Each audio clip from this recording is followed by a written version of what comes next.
May 2020, 3 miles beneath the Pacific Ocean, explorers expected scattered wreckage. But what emerged instead was a battleship, upside down but unmistakable. The number 36 burned bright on the stern, untouched for 77 years. This was Nevada, survivor of Pearl Harbor, D-Day flagship, twice struck by atomic bombs, and now the world's best preserved relic of war and nuclear fire. How did the ship that should not exist end up here almost whole, defying history and physics? The journey begins with a design that saved thousands on the day America was attacked. In 1916, as the world braced for the uncertainty of modern war, American naval architects launched a battleship unlike any before. USS Nevada was the first to carry the all-or-nothing armor scheme, a radical idea that rejected spreading protection thin. Instead, Nevada's designers concentrated the thickest steel over the ship's magazines and machinery, the places where a single hit could mean disaster. Less vital areas like the bow and stern received only minimal plating. This approach made Nevada heavier where it counted, and light enough elsewhere to carry more firepower and fuel. During World War I, Nevada put this philosophy to the test while escorting convoys across the Atlantic. German U-boats prowled those waters, but Nevada's armored citadel kept her safe. Even as she shepherded President Wilson's delegation to the Versailles peace talks in 1919. The ship's broad, uncluttered decks and distinctive cage masts became a familiar sight in the fleet. But it was her internal structure, her armored heart, that set her apart. Naval engineers of the era faced a dilemma: how to defend against new, more powerful shells and torpedoes without making ships so heavy they became slow and unwieldy. Nevada's solution would change battleship design worldwide. By focusing armor over the ammunition magazines and engine rooms, Nevada could survive hits that would cripple other ships. Her hull plans and cross-sections, studied by generations of officers, showed a network of armored decks and bulkheads, each one a last line of defense. This engineering gamble would soon be put to the ultimate test. When the attack on Pearl Harbor came, Nevada's survival depended not on luck, but on the foresight of those who built her to endure the unimaginable. At 8:10 a.m. on December 7, 1941, a single torpedo slammed into Nevada's port side, tearing through the hull just forward of Turret 1. The shock rippled through the decks, sending men scrambling for their stations. Water poured in fast, threatening to tip the ship. But on the bridge, Lieutenant Commander Francis J. Thomas and his officers acted without hesitation. They ordered counterflooding, opening valves to flood compartments on the opposite side, balancing the ship against the sudden weight of the sea. Below deck, damage control teams worked in darkness and rising water, sealing off ruptured bulkheads while the engineers kept the turbines spinning. Above, Nevada's anti-aircraft gunners fought back. The first Japanese plane to cross the ship's sights was shot down almost immediately after dropping its torpedo. Gunners tracked targets through smoke and chaos, firing at attackers as they swooped low over Battleship Row. Nevada's crews brought down at least 4 enemy aircraft during the first waves, according to the ship's action report, a rare feat under such relentless assault. Shell casings piled up around their feet as they reloaded and fired again, determined to keep the sky clear for as long as possible. Even as fires broke out and alarms sounded, Nevada's engines answered the call. By 8:40 a.m., she was moving under her own power, the only battleship to do so that morning. The deck log notes that the ship was making way under her own power at 8:40 a.m. The battered hull pushed through oil-slicked water, trailing smoke, as the crew braced for what they knew would come next. The attack was far from over, but Nevada was no easy target. Her survival depended on every decision made in those first desperate minutes. Smoke poured from Nevada's decks as she pressed down the channel, battered by wave after wave of Japanese bombers. At least 5 bombs struck home, and some sources say 6 or more, each one tearing through steel, setting fires, and sending shrapnel whistling through the ship. One bomb pierced the forecastle, exploding deep inside and igniting a blaze that threatened the forward magazines.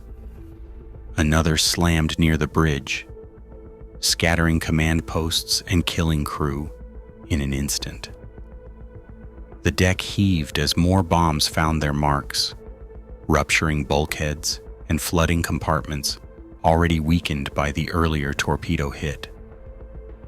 The crew's world narrowed to fire, smoke, and the deafening roar of explosions.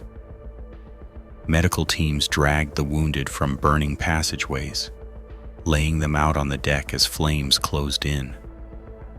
Engineering crews fought to keep the turbines turning, even as steam lines burst and water surged below.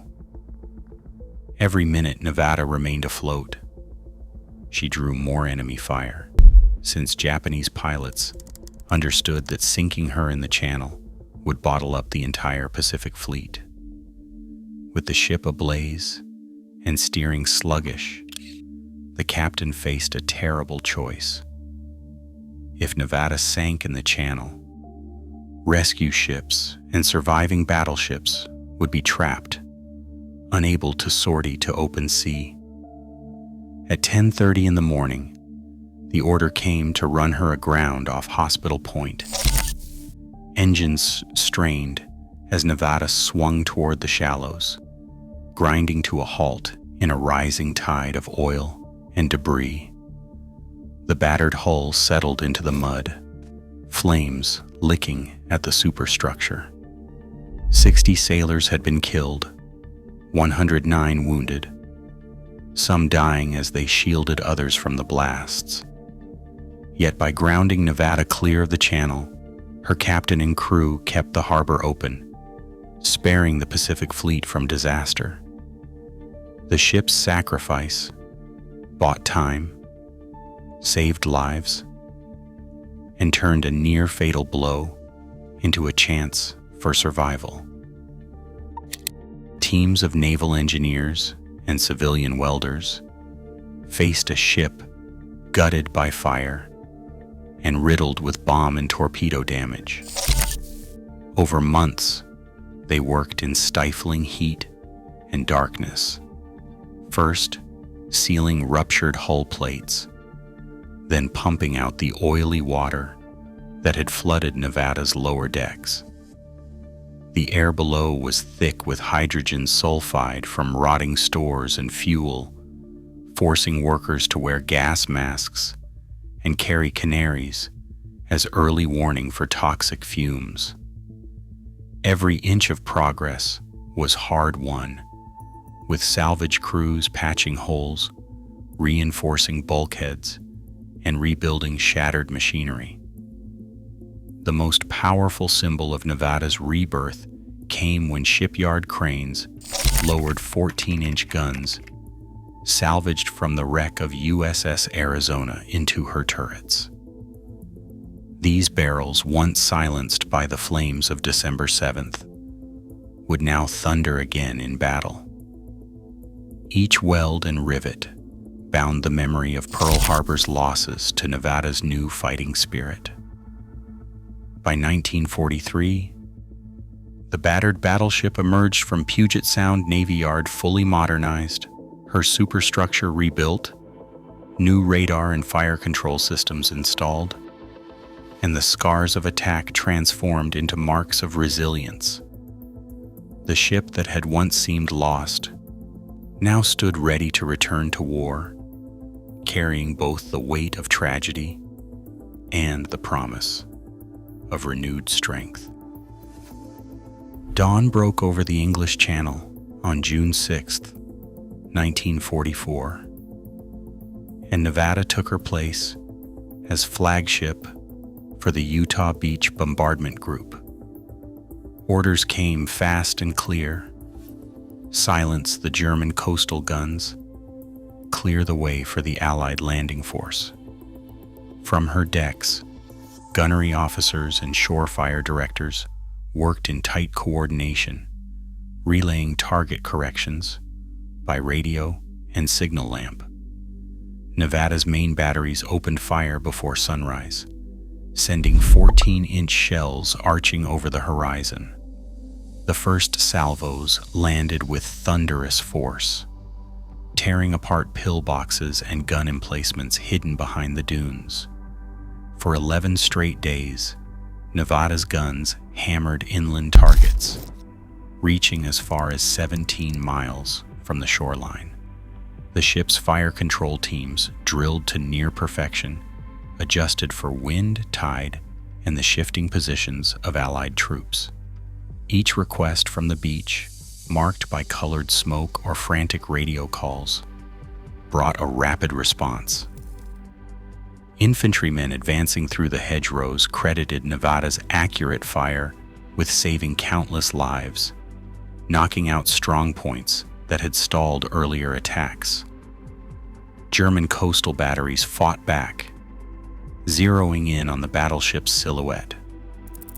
Over the course of the campaign, Nevada endured 27 near misses, shells exploding so close that water and shrapnel rained across her decks.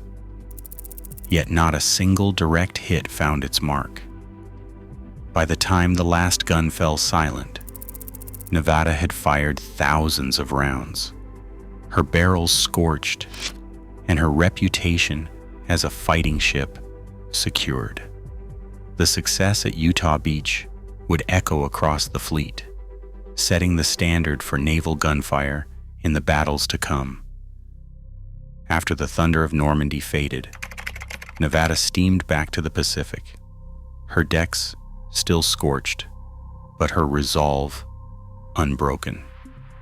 In February 1945, off Iwo Jima, she joined the bombardment force, unleashing thousands of 14-inch shells ahead of the Marine landings. For weeks, her guns hammered Japanese positions, tearing open pillboxes and silencing artillery carved deep into volcanic rock.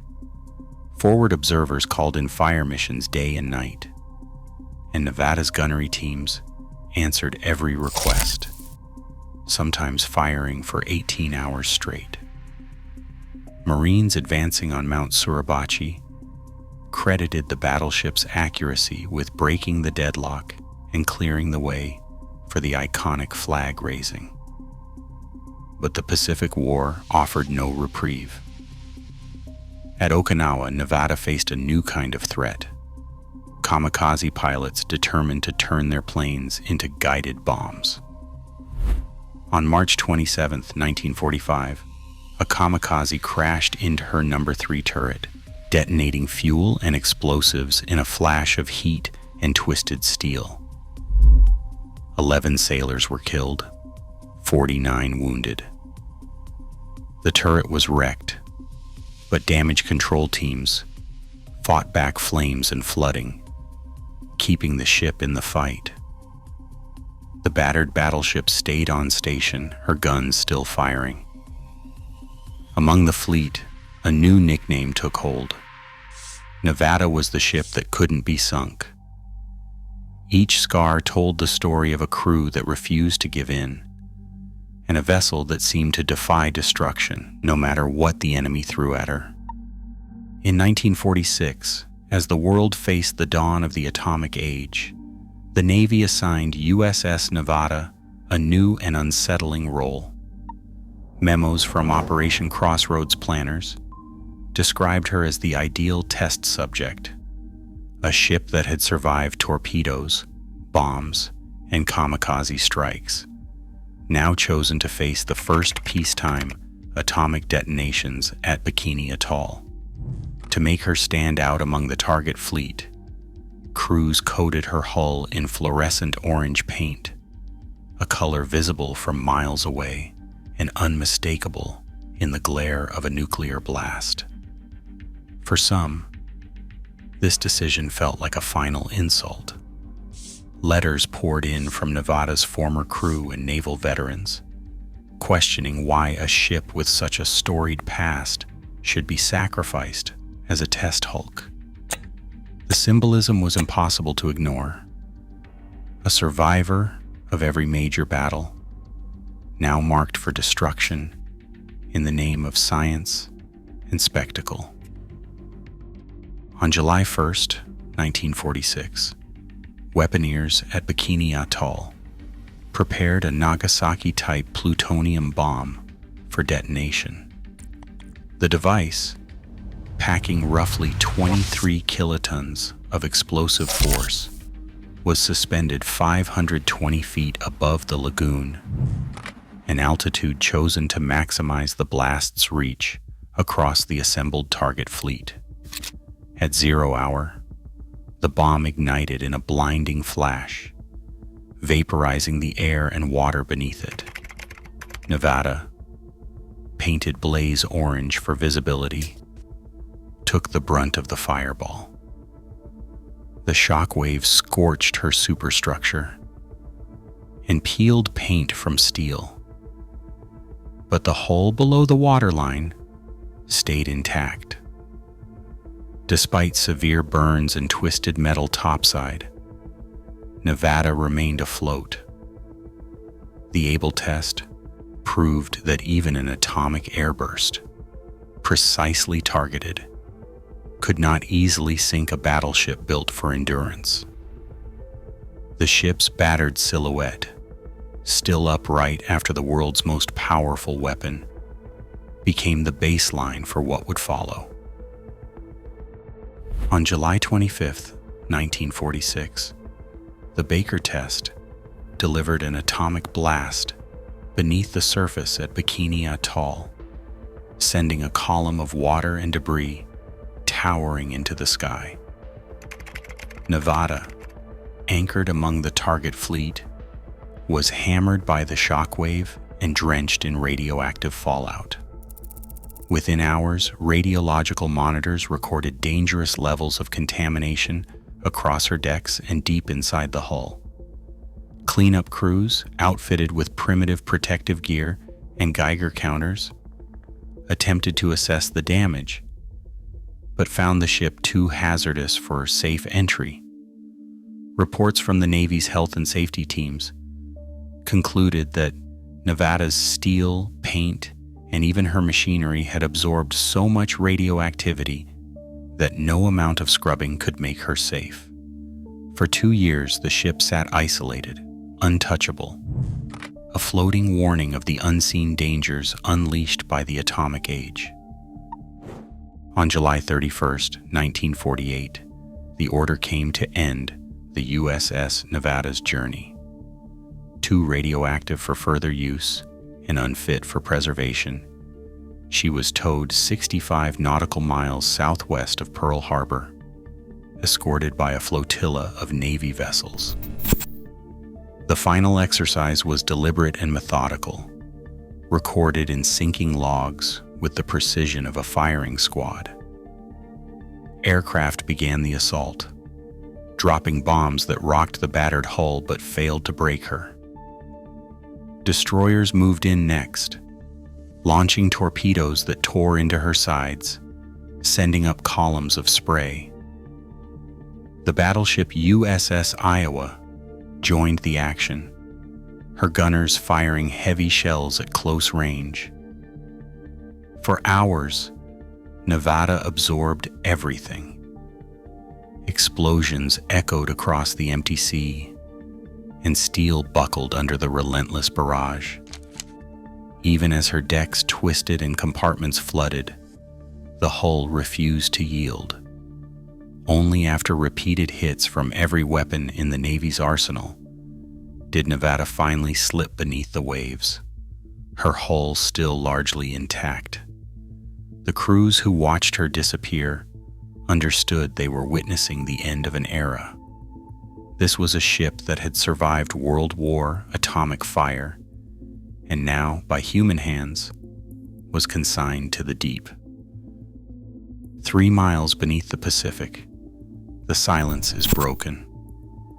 Only by the whir of autonomous underwater vehicles as they scan the Nevada's final resting place. The first maps reveal a debris field unlike any other. Massive 14-inch gun turrets, each weighing hundreds of tons, lie scattered far from the upturned hull. The force needed to tear these turrets free would have been immense, likely a combination of the ship's violent sinking and the impact of falling nearly 15,400 feet to the seabed. High-definition photogrammetry exposes the scars of atomic fire. Steel plates are warped and torn in patterns that resemble the petals of a flower, distinctive evidence of the nuclear blasts at Bikini Atoll. Some sections are melted smooth, others twisted into shapes never seen in conventional shipwrecks. In the midst of this chaos stands an unexpected relic, a 46-ton M26 Pershing tank resting upright in a shallow crater. It survived both atomic detonations and the plunge to the ocean floor, its hull eerily intact. For marine scientists and autonomous underwater vehicle operators, these discoveries are more than artifacts. They are forensic proof of Nevada's ordeal, a record written in steel and silence. Today, Nevada rests in darkness, her steel scarred by war and atomic fire, and her hull a time capsule preserved by radiation and cold. As nuclear legacies and deep-sea ecosystems intersect, her story warns how technology outlasts memory. In a world still shaped by the choices of war, Nevada endures, a silent reminder that what we create, we never truly leave behind. Thanks for watching.